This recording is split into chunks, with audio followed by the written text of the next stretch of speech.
for the invitation here for the training program. And मैं बात करूँगा वाटर, पोर्टेबल वाटर की। तो ये एक सबसे इम्पोर्टेंट जीवन शैली का पार्ट है वाटर, डेली रूटीन में भी और फूड में भी। तो अगर मैं बात करता हूँ एक रेस्टोरेंट और एक होटल के उसमें, तो सबसे ज़्यादा ज़रूरी होता है हमारा क्या कहते हैं, हम जो फूड बना रहे हैं उसके लिए वाटर, उसका TDS। जैसे मैं अपने आउटलेट की बात करता हूँ, और पहले मैं बात करूँगा आपका कसाई की, जो उसमें मिनिमम टू मैक्सिमम TDS जो होता है वो उसमें होता है 40 to 500 mg मिलीग्राम पर लीटर।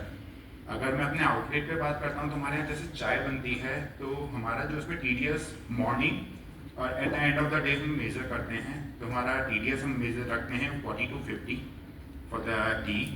अगर मैं बात करता हूँ हमारी बैक किचन में जो हमारा कहते हैं और जो फूड बनता है, उसमें हमारा TDS हम लोग मेज़र करते हैं मॉर्निंग में और at the end of the day.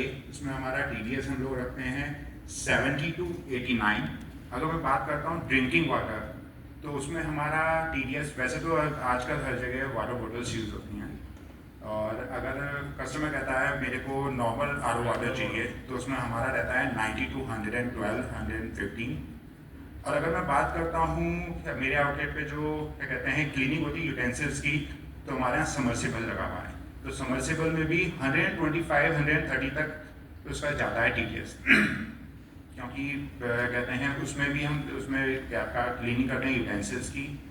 और अगर मैं बात करता हूँ कि क्लीनिंग ऑफ हैंड, तो भी उसमें हमारा समर्सिबल यूज़ होता है, लेकिन वो स्टोर होता है, स्टोर होता है हमारे ऊपर वाटर टैंक्स में, तो उनकी भी क्लीनिंग बहुत ज़रूरी होती है, जो कि शायद हर जगह शायद मैं हमारे यहाँ भी नहीं हो पाती होगी, लेकिन हम अपनी तरफ से